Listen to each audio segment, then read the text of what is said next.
de las Escrituras.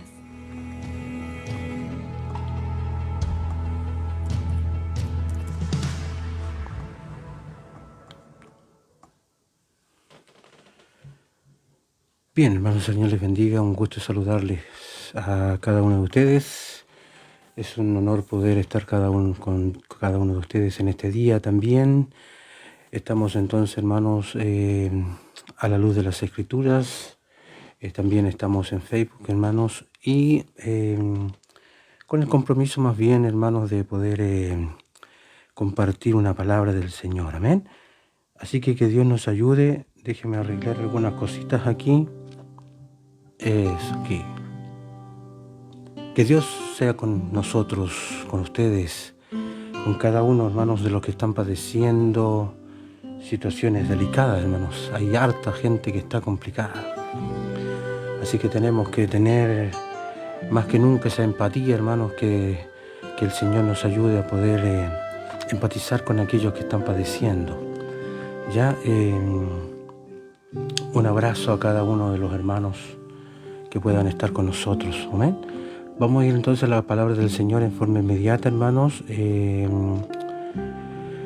La verdad es que quedamos pendientes, hermanos, con el tema de cómo vamos a luchar, cómo vamos a resistir a Satanás, el diablo, ¿ya? Por eso obedezcan a Dios, háganle frente al diablo y él huirá de ustedes. Háganse amigos de Dios y él será amigo de ustedes. Pecadores, dejen de hacer el mal. Los que quieren amar a Dios pero también quieren pecar, deben tomar una decisión, o Dios o el mundo de pecado. Pónganse tristes y lloren de dolor, dejen de reír y pónganse a llorar para que Dios vea su arrepentimiento. Sean humildes delante del Señor y Él los premiará. Ya, hermanos, no habléis mal de los demás. El que habla mal del otro o lo critica es como si estuviera criticando la ley de Dios y hablando mal de ella. Lo que ustedes deben hacer es obedecer la ley de Dios, no criticarla. Dios es el único juez, Él nos dio la ley y es el único que puede decir si somos inocentes o culpables. Por eso no tenemos derecho de criticar a los demás. Escúchenme, ustedes los que dicen hoy o mañana iremos a la ciudad, allí nos quedaremos todo un año y haremos buenos negocios y ganaremos mucho dinero. ¿Cómo pueden hablar así cuando ni siquiera saben lo que les va a suceder mañana? Su vida es como la niebla, aparece por un poco de tiempo y luego desaparece. Más bien deberían decir, si Dios quiere viviremos y haremos esto o aquello. Sin embargo, a ustedes les gusta hablar con orgullo como si fueran dueños del futuro y eso es muy malo. Si ustedes saben hacer lo bueno y no lo hacen, ya están pecando. ¿Ok? Entonces ya este es un poco la palabra, ¿no es cierto?, para este día. Aunque Dios y Satanás, hermanos, Dios y Satanás están en guerra, no tenemos que esperar hasta el final quién ganará. Sabemos nosotros, ¿no es cierto?, que Dios ya venció al enemigo. Dios ya venció a Satanás, en este caso, y cuando Cristo vuelva, Satanás y todos sus aliados serán eliminados para siempre. ¿Amén? Sin embargo, Satanás está aquí ahora y procura, ¿no es cierto?, hacer todo lo posible para convertirnos o volvernos a su maligna causa, ¿no es cierto? Y con el poder del Espíritu Santo en nuestra vida, hermanos, podemos resistir a Satanás y él huirá de nosotros. Ahí hay una promesa muy interesante, ¿ya? Así que, hermanos, ¿cómo puede acercarse a Dios? Santiago nos da 5 maneras que las quiero resumir aquí nada más, porque de ahí voy otra vez a tratar parte por parte, ¿no? Entonces, hermanos, por ejemplo, lo primero que dice es someterse. Primero hay que someterse a Dios, ¿ya? Lo primero, y lo segundo, en este caso, someterse a Dios es rendirse a la autoridad, a la voluntad, entregar toda la vida, toda su vida a Él y a su control, y esté deseoso de seguirlo. La segunda cosa es resistir al diablo. No permitan, ¿no es cierto?, que Satanás lo seduzca, lo tiente, limpiad las manos. Número 3, limpiar las manos, purificar los corazones. O sea, estamos hablando de que hay que llevar una vida pura. Intente llevar una vida pura. Límpiese del pecado. Sustituya todo lo que es faltas, errores graves, ¿no? Por los deseos de experimentar la pureza de Dios. Hay que anhelar la pureza de Dios. También el número 4 es afligíos y lamentad. En este caso, hay que llorar con sincero pesar por los errores que cometemos, porque esos son ofensivos contra Dios, ¿ya? No tenga temor de una profunda tristeza, hermano, incluso que sale del corazón, por lo que nosotros hemos hecho, por lo que nosotros hemos caído, ¿no? Y la última es humillarnos delante del Señor, ¿no es cierto? Y Él nos va a exaltar, en este caso nos va a poner en alto. Así que humillado significa reconocer que nuestro valor viene solo de Dios. Y ser humilde implica, hermanos, el actuar con su poder de acuerdo con su guía, ¿no? No con nuestros propios esfuerzos. La clave es que no es con nuestros propios esfuerzos, aunque no merecemos su favor. Sabemos eso, no merecemos su favor, pero Él nos ama y Él nos da valor y dignidad a pesar de todos los defectos humanos que podamos tener. Todo. Entonces, hermanos, vemos cómo Jesús resume la ley en amar a Dios y al prójimo, ¿no es cierto? Y Pablo dice que el amor que se le muestra a nuestro prójimo satisface ampliamente, ¿no es cierto?, la ley. Así que cuando no amamos, estamos quebrantando la ley de Dios, ¿ya? Entonces hay que examinarnos diariamente y que Dios nos ayude a examinarnos la actitud, la conducta hacia las demás personas. Y en eso tengo que hacer algunos arreglos, yo lo confieso, necesitamos hacer algunos arreglos ahí, ¿ya? Y la pregunta es, ¿edifica, hermano, usted a la gente o la acongoja? ¿Ya? Entonces cuando esté a punto de criticar a alguien, recuerde la ley de amor de Dios y diga algo bueno en cambio. Yo creo que eso nos hace falta, ¿no?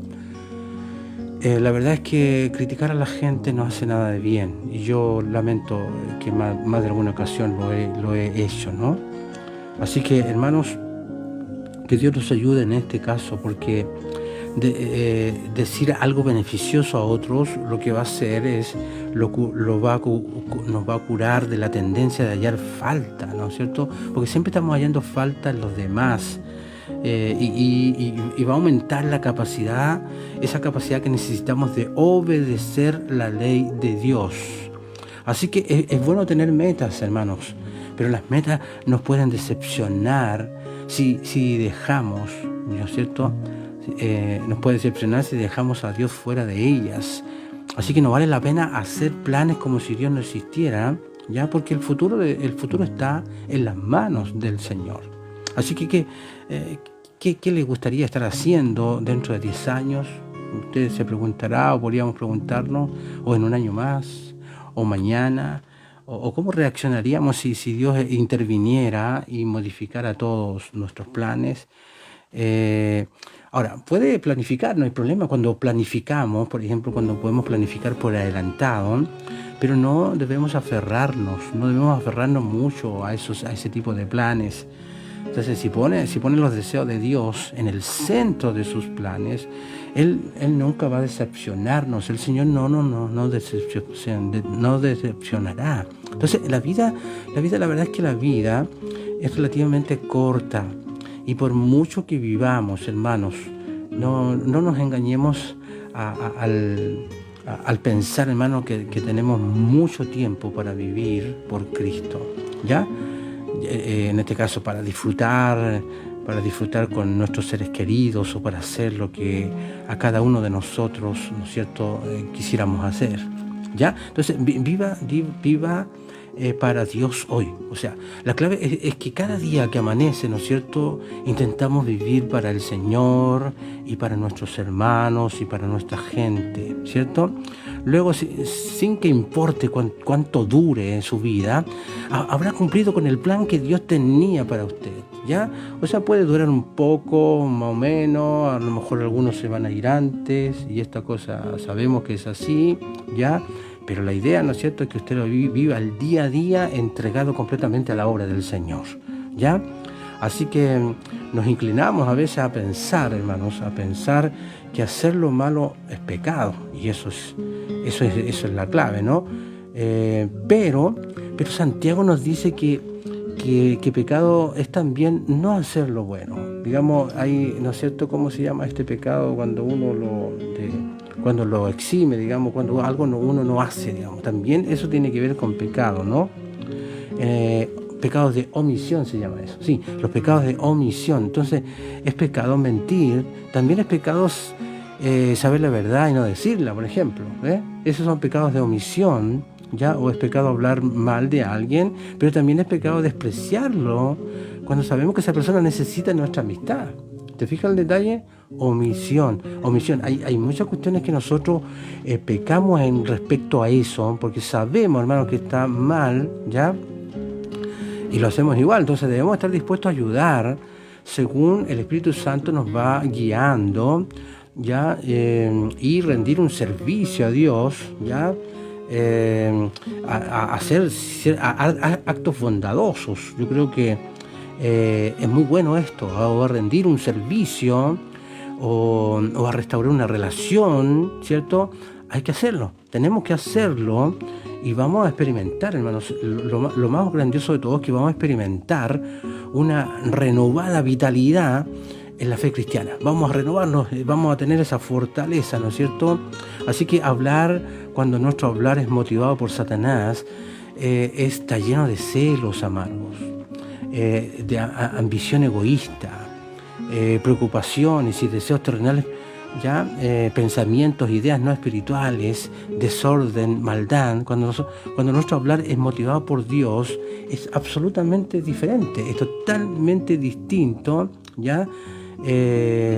Cuando vemos, hermanos, que está lleno de misericordia. Cuando hablamos, ¿no es cierto?, por el Espíritu de Dios, siempre hay amor, misericordia, estamos interesados en los otros, cortesía, amabilidad, sumisión, sinceridad, imparcialidad, injusticia. Todo eso está, ¿no es cierto?, moviendo, ¿no es cierto?, así que en nosotros.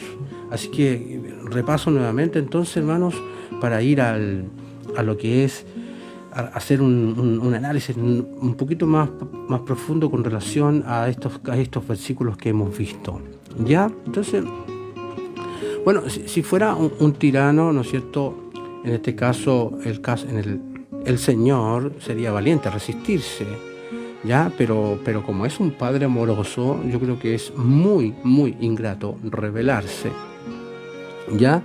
Y Spurgeon sugiere razones por las que deberíamos someternos a Dios. Y aquí las voy a comentar, ¿no es cierto? Primero, porque Él nos creó. Debemos someternos porque Él nos creó. Segundo, ¿no es cierto?, porque su gobierno es bueno para nosotros. El gobierno de Dios es algo especial y rico para nosotros. Siempre va de beneficio, en bien para nosotros, ¿ya? También debemos someternos a Dios porque toda resistencia a Él es inútil. Por más que intentemos resistir, no vamos a lograr los objetivos, no. Y de hecho no van a ser buenos objetivos, ¿no? Debemos también, decía Spurgeon, debemos someternos a Dios porque tal sumisión es absolutamente necesaria para la salvación. Cualquiera que no se somete a Dios, entonces, ¿de qué estamos hablando, ya? Entonces es importantísimo, hermanos, esta sumisión para la salvación. Y también deberíamos someternos a Dios porque es la única manera de tener paz con Dios. Y vivimos quietamente, reposadamente, tranquilamente, en paz con nuestro Creador. Así que, hermanos, que el Señor nos ayude, ¿no? Que Dios nos bendiga en esto, ¿ya? Así que vuelvo a repasar esto, ¿no es cierto?, cuando dice resistid al diablo y huirá de vosotros. Entonces, para resolver los problemas de la carnalidad y los pleitos que ocasiona, hermanos, debemos también resistir al diablo. Y esto significa estar en contra, ¿no es cierto? En contra de los engaños del diablo y de sus esfuerzos por intimidar, porque siempre está intimidándonos, ¿no? Mientras logramos resistir, cuando hablamos de resistir, se nos promete que huirá de nosotros. Esa es la promesa, ¿no? Así que significativamente Santiago nos recomienda, hermanos, que los demonios deban ser arrojados de los creyentes por un tercero. Santiago simplemente reta individualmente a los cristianos a tratar con Satanás como un enemigo conquistado, hermanos, el cual puede, ¿no es cierto?, y debe ser resistido personalmente. Cada uno de nosotros puede resistirlo. Entonces, aquel que en el pavoroso nombre de Jesús se opone, ¿ya? Estoy hablando de nosotros como creyentes que tenemos el Espíritu Santo de Dios, ¿ya? Y nos oponemos al mismo diablo si es necesario, seguro que tendrá una conquista rápida y gloriosa, porque huye de ese nombre, no puede resistir ese nombre, tiene un terror al nombre de Cristo y de su sangre conquistadora. Recuerda que la sangre de Cristo es una sangre de conquista, hermanos, ¿no? Es increíble, ¿no? Cuando habla de resistir, viene de dos palabras originales, ya en el griego, que es estar de pie, y también dice en contra. Son dos palabras, estar de pie y en contra. Entonces Santiago nos dice que estemos de pie en contra. Esa es la clave, estar de pie ahí en contra del maligno, ¿entiendes? Entonces Satanás puede huir por la resistencia del creyente de menor rango, ¿ya? El cual viene con la autoridad de lo que Jesús hizo, obviamente, de lo que Jesús hizo en la cruz. Entonces, resistir, hermanos, por la fe y el resto de la armadura espiritual, ¿cierto? O bien resistir, es decir, no conformarse a sus estrategias y sus tentaciones, decía Paul, ¿no? Entonces, y él huirá de vosotros, dice, y él huirá de vosotros. En cuanto, ¿no es cierto?, a ese asalto particular en el que le resistáis, y aunque vuelva de nuevo y os tiente de nuevo, porque puede venir una y otra vez, nosotros vamos a seguir resistiendo y él seguirá siendo vencido. O sea, una y otra vez. Esta cosa no es que un día sí, un día no, un día se apaga, un día no. Siempre va a encontrarte, hermano, que él está resistiendo, y nosotros, ¿no es cierto?, tenemos que tener en mente lo mismo, ¿no es cierto? Ahí estamos, parados, ¿no es cierto?, enfrente para resistir, ya de pie para resistir. Entonces, nunca vamos a ser vencidos mientras no consentir, en este caso, ¿no? No tenemos que estar haciendo trueques con él o haciendo algunos ciertos tipos de juegos con él. No, lo que es y nos oponemos fuertemente. De hecho, Hermas era un famoso escritor que decía que el diablo puede luchar contra el cristiano, pero no puede atraparlo, decía. ¿Te fijas el detalle? No puede atrapar, hermanos. Entonces vemos aquí que la palabra sigue avanzando cuando dice acercaos a Dios y Él se acercará a vosotros. Y aquí vemos que es una invitación y una promesa. Y entonces es inútil someterse a la autoridad de Dios y resistir, hermanos, a los ataques del diablo, ¿ya? Y luego errar en cuanto a acercarse a Dios. ¿Por qué? Porque lo tenemos como una promesa. Él dice, Dios se acercará a vosotros. En tanto que nosotros nos acerquemos a Él, Él se acercará a nosotros. Entonces, cuando un alma se pone a buscar a Dios, claro, cuando nos ponemos en una campaña de búsqueda, de clamor, de ayuno, de oración, Dios acude a su encuentro, de modo que mientras nos acercamos a Él, claro, nosotros estamos buscando y Él dice que Él se acercará a nosotros, ¿ya? Así que eso es muy gratificante, hermano. Así que ahora la pregunta es, ¿qué significa acercarse a Dios? Y aquí vemos como Spurgeon, digamos, escribió, ¿ya? Algunas formas, digamos. Podríamos encontrar algunas otras, pero tengo tiempo solamente para esto. Significa, según Spurgeon, ¿qué significa acercarse a Dios? Significa acercarse en la adoración, en la alabanza, en la oración, pidiendo el consejo de Dios, ¿cierto? Cada cosa que hagamos, pidamos el consejo de Dios. Disfrutar la comunión, ¿cierto? Disfrutar esa comunión que tenemos con el Señor día a día. Acercarse, ¿no es cierto?, en el curso general y las atmósferas de la vida, ¿cierto?, en todo lo que nos rodea, en todo lo que significa moverse para allá, hacer esto, hacer lo otro, ¿no es cierto? Acercarse en eso a Él, siempre tenerlo presente. Entonces, en cierto modo, este texto ilustra diferencia entre el Antiguo y el Nuevo Pacto, ¿no? ¿Ya? Dios dijo a Moisés que no se acercara a la zarza ardiente, ¿te recuerdas? Y que se quitara los zapatos. Pero bajo el Nuevo Pacto, Dios le dice al pecador: acércate a mí y yo me acercaré a ti. ¿Te fijas? Es muy importante esto, ¿no es cierto? Y ahora la tierra entre Dios y el pecador han sido rociadas, ¿cierto?, con la sangre de Jesús, y podemos acercarnos a Dios sobre la base de aquello, hermano. Qué tremendo, ¿no? Sobre la base de la sangre, hermanos. Entonces, esto también muestra, hermanos, lo que Dios quiere hacer por el pecador.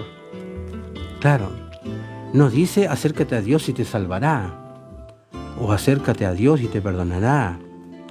Aunque ambas cosas son verdaderas, lo que Dios realmente quiere es estar cerca del hombre y tener una relación cercana y un compañerismo grande con el individuo, con las personas, con sus hijos. Entonces vemos que en el resto del capítulo, hermanos, vemos los resultados ahora, los resultados de acercarse a Dios. Porque todo tiene una consecuencia, hermano. Cuando vamos detrás del mundo, en algún minuto las consecuencias se van a observar. Pero cuando vamos detrás de Dios y buscamos a Dios y nos acercamos a Él, yo le aseguro, hermanos, que van a haber consecuencias también. ¿Vamos a ver los resultados? Veamos. Acercarnos a Dios, ¿en qué? Nos ayuda a resistir. Tenemos más fuerza para resistir al diablo. O también acercarnos a Dios nos ayuda a ser puros. A ser puros. Entonces ahí notamos, hermanos, que también acercarse a Dios nos ayuda a afligirnos por el pecado. O sea, tenemos como más conciencia de que cuando caemos o cuando fallamos, estamos más conscientes y nos afligimos. O sea, nos causa dolor, hermanos. Entonces acercarnos a Dios también nos ayuda a hablar bien de los demás. Y en eso tenemos que ir puliendo estas cositas, hermanos, que yo creo que de una u otra manera nos fallamos, ¿no? Acercarnos a Dios también nos ayuda a pensar en las cosas eternas. Claro, vamos pensando en lo que va a suceder en la eternidad. Entonces dice: pecadores, limpiad las manos, y vosotros los de doble ánimo, purificar vuestros corazones, ¿ya? Afligidos y lamentad y llorad. Entonces, mientras nos acercamos a Dios, somos condenados por nuestro pecado. Claro, y así que hay que afligir, hay que lamentar, hay que llorar, pues es apropiado en cuanto a la convicción de pecado, y somos obligados, hermanos, a buscar limpieza en la cruz. Así que la palabra utilizada para el pecador es amártolos, ¿ya? Que significa el pecador empedernido. Entonces, el hombre cuyo pecado es obvio y notorio. ¿Te fijas? Esto es. Entonces, al usar estas palabras como lamento y llanto, Santiago habla, hermanos, sobre la injusticia del arrepentimiento en términos del lenguaje, en este caso de los profetas de Hebreos. Entonces, hermanos, vamos viendo aquí, hermanos, que dice: humillaos delante del Señor y Él os exaltará, hermanos. Entonces, mientras llegamos como pecadores ante el Dios Santo, no como un religioso autosuficiente, sino con una necesidad grande, ¿cierto? Con una necesidad tremenda de que si tú no estás conmigo, Señor, yo no puedo avanzar, no puedo caminar solo. Entonces ahí Jesús lo explicó en Lucas 18, hermanos, del día al 14, hermanos, cuando nos humillamos apropiadamente ante Dios. Entonces Él dice que Él nos exaltará debido a que Dios resiste a los soberbios, pero da gracia a los humildes. Y la gracia, ¿no es cierto?, el favor inmerecido de Dios siempre nos va a exaltar. ¿Ok? Así que aquí en este pasaje Santiago ha descrito poderosamente tanto el deber, ¿cierto?, como la bendición del arrepentimiento. Así que damos gracias al Rey. Muchas gracias, Señor. Entonces, hermanos, el humillarnos y el ponernos bien con Dios debe resultar también en ponernos bien con los demás. Cuando estamos bien con los demás, se mostrará, ¿no es cierto?, en la forma en que hablamos acerca de ellos. Así que no murmuremos los unos de los otros y no juzguemos a los hermanos. Yo creo que esto también es muy fuerte, ¿no? De hecho, la palabra murmurar se traduce de la antigua palabra, una palabra griega que suena así, ¿no? Katalalia.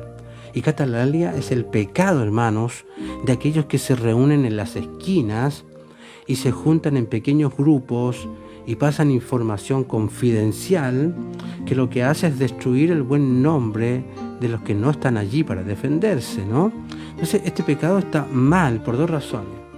Primero, hermanos, rompe la ley real de que debemos amarnos los unos a los otros. La primera ley que ataca, en este caso, es aquella de la que debemos amarnos los unos a los otros. Y segundo, requiere un derecho de juicio que solo Dios tiene, ¿no? Que solo Dios tiene. Así que yo creo que eso tenemos que controlarlo muy fuertemente. Ahora, el que murmura del hermano y juzga a su hermano, murmura de la ley, juzga la ley. Entonces, cuando juzgamos a nuestro hermano, nos ponemos en el mismo lugar de la ley. Y en efecto, juzgamos la ley. Y esto es algo que no tenemos autoridad para hacer, debido a que uno solo es el dador de la ley. Así que, ¿quiénes somos nosotros? Dice, ¿quién eres para que juzgues a otro? Entonces, por muy elevada ya que sea nuestra visión de la ley de Dios, el hecho de no llevarla a la práctica le dice, en este caso, al mundo que en realidad no le damos mucha importancia. Eso decía Amós, ¿no? Entonces, hermanos, ¿quién eres tú para juzgar a otro? Y esta es una extensión de la misma humildad de la cual Santiago escribió en este capítulo. Cuando mostramos una correcta humildad ante Dios, no está en nosotros el juzgar arrogantemente a nuestro hermano. Así que esto no es para descartar a los tribunales civiles o a los jueces. En sus lugares es para erradicar, ¿no?, el espíritu duro o el espíritu poco amable o crítico que continuamente que está encontrando faltas en los demás. Así que Dios nos ayude, hermanos. A veces no estamos de acuerdo con ciertas formas, ciertos líderes, ciertas situaciones, ¿no es cierto?, y las criticamos. Que Dios nos ayude, primeramente a mí, ¿no? ¿Quién eres tú?, dice. ¿Quién eres tú? ¿Qué criatura tan lamentable? Hombre, decía Paul, decía esto, hombre gusano, para que te levantes en lugar de Dios y te hagas juez de uno que no se somete a ti. Buena, ¿no? Entonces, hermanos, tenemos que aprender a tener una dependencia enorme y que sea humilde de Dios. Una precaución en contra de una actitud de independencia de Dios. Vamos ahora, dice, a los que decís, hoy, mañana iremos a tal ciudad, ¿cierto? En este caso, los que decís, hoy, mañana iremos a tal ciudad y estaremos allá un año y traficaremos y ganaremos. Santiago reprende el tipo de corazón que vive. Es en el fondo lo que hace Santiago.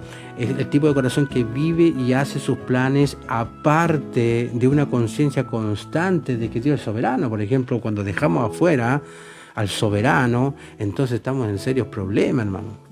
Si él dice sí, no, sí, y de repente, ¿no es cierto?, pum, alguien se va, se le cortó la vida y Dios es así. Dios sabe y tiene control de todo. La verdad es que nosotros quisiéramos que ninguno de nuestros seres queridos partiera, pero son realidades que son duras, pero hay que tenerlas claras. Dios es soberano, y con una subestimación, ¿no es cierto?, de nuestra propia limitación, cuando no sabemos lo que será mañana, ¿no? Tenemos que entender eso, no sabemos lo que viene mañana. Como dije, podemos hacer planes y todo eso, pero tenemos que tener conciencia que Dios, si Dios quiere, si Dios lo permite. Entonces, esta era la costumbre de aquellos tiempos antiguos, hermanos, comerciaban de ciudad en ciudad, llevando sus mercancías ya en los lomos de los camellos. Entonces los judíos comerciaban así con Tiro, con Sidón, con Cesarea, en Creta, Éfeso, Filipos, Tesalónica, todas esas ciudades, hermanos, Corintios, Roma, etcétera, muchas ciudades así. A esta clase de vida mercantil, ¿no es cierto?, itinerante, a la que Santiago hacía alusión. Ellos iban para allá, para acá, ¿cierto?, y hacían todas unas ventas, ¿no? Entonces, esta actitud, ¿no es cierto?, que Santiago desafió, va mucho más allá de hacer planes sabios para el futuro. ¿Ya? No, vayamos, pero vayamos con el ánimo indicativo. O sea, Santiago les advierte sobre en este caso, sobre lo que es primero, digamos, con el ánimo indicativo, ¿no? Lo que es primero en sus propósitos y su presunción sobre tiempos y cosas futuras que no estaban en su poder. O sea, el hombre tiene que ubicarse, digamos. Yo creo que el hombre tiene que ubicarse. ¿Dónde está? ¿Quién es Dios? ¿Cierto? ¿Hasta qué punto puedo llegar? Todo eso tenemos que manejarlo y tenemos que tener claro. Nosotros somos esclavos, siervos de Dios, y Él tiene control de todo. Puede que Él diga, hoy hasta aquí llegó y hasta aquí llegó. Puede que nos dé 10, 20, 30 años más, lleguemos a abuelitos, ¿no es cierto?, y podamos hacer esto y lo otro. Y bueno, principalmente la prioridad es muy importante, ¿no? La prioridad. Estamos sirviendo al Señor, estamos haciendo todo lo que hacemos, lo hacemos para agradar al Señor. Entonces, note que estas personas, mientras pensaban que todo estaba a su disposición, porque eso pensaba la gente, ¿no?, que todo estaba a su disposición, usaban todo para sus propósitos mundanos. Ese es el problema, hermano, que todo lo usaban para propósitos mundanos. ¿Y qué es lo que dijeron? Determinaron entre ellos, decían así, mire, hoy o mañana haremos tal o cual cosa para la gloria de Dios o para la extensión de su reino. Claro, eso es importante, para la gloria de Dios, para la extensión de su reino, ¿ya? Entonces, claro, no había ni una palabra sobre Dios en ello, de principio a fin. Entonces, es muy importante, hermanos, que cada vez que hagamos nuestros planes y nos ilusionemos con un montón de cosas, hermanos, tenemos que meter al Señor, el plan de Dios, el trabajo de Dios. Yo creo que siempre va a ir primero el trabajo de Dios, ¿no es cierto?, de hacer el trabajo que nos corresponde, usar los dones que tenemos para la gloria del Señor, y luego vamos haciendo nuestras cosas, ¿no? Porque hay que trabajar, hay que hacer muchas cosas, ¿no es cierto?, que tienen que ver con la vida secular, digo yo. ¿Ya? Pero nunca te olvides las prioridades que tenemos, ¿no? Hay dos grandes certezas sobre las cosas que sucederán. Una es que Dios sabe, y la otra, que nosotros no sabemos. Eso, sí, hay cosas que no sabemos, entonces, pero sí, Dios sabe. Entonces, porque ¿qué es vuestra vida?, decía. Ciertamente es neblina que se aparece por un poco de tiempo y luego se desvanece. Entonces Santiago nos llama, ¿a qué cosa? A considerar lo frágil que es la vida humana, hermano. La vida humana es frágil, y el hecho de que vivimos y nos movemos solo bajo el permiso de Dios, Santiago no nos desanimará de planear ni de hacer, solo de planear y de hacer apartados de Dios. Ese es el gran problema, hermano. Eso yo creo que es el peligro de hacer cosas lejos de Dios, fuera de Dios, fuera de la cobertura de Dios. Y eso es lo que está haciendo Santiago, ¿entiendes? Entonces, la idea de que nuestra vida, hermano, es una niebla o una sombra, era una metáfora, ¿no? Era una metáfora que se usaba frecuentemente en el Antiguo Testamento.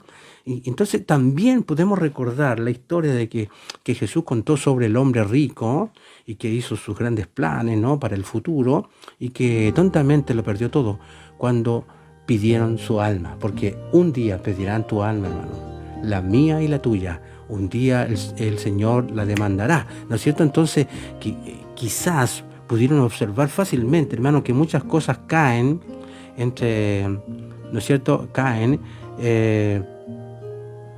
y eso no lo consideramos, ¿no? Entonces hay 1000 puertas a la muerte, 1000 puertas a la muerte. Y aunque algunas parecen ser de paso estrecho, muchas almas han pasado por ella. Entonces los hombres, hermanos, Spurgeon decía esto, los hombres, hermanos, se han asfixiado. Espérenme un poquito. Ya. Entonces vemos, hermanos, que los hombres se han asfixiado por una pepita de uva, o han muerto, hermano, bajo algo que cayó del techo, hermano, de una casa, o han sido envenenados por una gota, o han sido arrastrados por un soplo de aire viciado. Hay cosas tan pequeñas capaces de matar, ¿no es cierto?, al rey más grande, hermano. Y es absolutamente maravilloso, ¿no es cierto?, que el hombre viva. Damos gracias a Dios porque vivimos, pero cualquier cosa podría matarnos, hermano. Así que, sabiendo, hermano, que la vida es corta, debemos ser diligentes y enérgicos en los deberes comunes. Espera un poquito. Aquello, ¿no? Entonces, hermanos, lo que nos hace pensar que nosotros podemos vivir o movernos y tener nuestro ser independiente de Dios, ¿ya? Esta jactancia es la esencia del pecado, ¿sí? Una independencia orgullosa en el fondo. Entonces la raíz de todos los pecados, como lo fue en el caso de Lucifer, ¿no? Así que Pablo conocía y vivía este principio. Pero otra vez volveré a vosotros, decía, si Dios quiere. Hechos 18 decía, 18:21. También decía Corintios, mire, 4:19, pero iré pronto a vosotros si el Señor quiere. También dice, pues espero estar con vosotros algún tiempo, si el Señor lo permite. Todo eso lo tenía Pablo muy claro. Entonces, toda jactancia, cuando la vida es tan precaria, ya es peor que absurda, es malvada. Un ejemplo de la altivez impía, ya de la que los hombres deben arrepentirse. Es terrible ser altivo, ¿no? Ser orgulloso en esta época, si somos tan vulnerables, hermanos, ¿ya? Así que si nos jactamos, ¿no es cierto?, de la arrogancia, ya la palabra es una palabra, ¿no es cierto?, que originalmente era la característica del curandero, hermanos, un curandero errante que ofrecía curas que no eran curas y se jactaba, ¿no es cierto?, de cosas que no podía hacer. Así que, hermanos, que Dios nos ayude, ¿no? Que Dios nos ayude y podamos que Dios nos ayude, hermanos, a poder aplicar la palabra que está enseñándonos Santiago. Él sabe que es mucho más fácil pensar y hablar sobre humildad y dependencia de Dios que vivirla, pero Él pone en claro la mente de Dios. Ya que sabemos de estas cosas, nosotros somos responsables de hacerlas. Entonces, aquí Santiago no vuelve a su tema constante a través de su carta. La idea de que la fe genuina se demuestra con la acción. Esa era la clave, que se demuestre con la acción, ¿no? Y por muy elevada y que sea nuestra visión de la ley de Dios, el hecho de no llevar a la práctica le dice al mundo que no le damos mucha importancia. Si practicar la palabra es clave, hermanos, ¿no? Entonces, Santiago ve la incertidumbre de la vida, hermanos. Él se refiere en el pasaje anterior, no debe creer en un miedo, ¿no es cierto?, que lo haga a uno pasivo o inactivo. Así que las incertidumbres de la vida deberían hacernos listos para reconocer lo que es bueno y luego llevarlo a la práctica, hacerlo. Así que esta incertidumbre de la vida no es una causa ni de miedo ni de inacción. Es siempre una razón para darnos cuenta de nuestra completa dependencia de Dios. Así que, hermanos, les dejo hasta aquí. Un abrazo a cada uno de ustedes. Que Dios les bendiga en cada una de sus cosas. Pero nunca deje de decir, si Dios quiere, si Dios me lo permite, haré esto y lo otro, ¿ok? Y cuando hay que hacer las cosas en bendición, en fe, hágalo. Dios está con cada uno de ustedes, hermanos. Amén. Un abracito a cada uno de ustedes. Que Dios les bendiga ricamente, hermanos, en su día. Abrazos.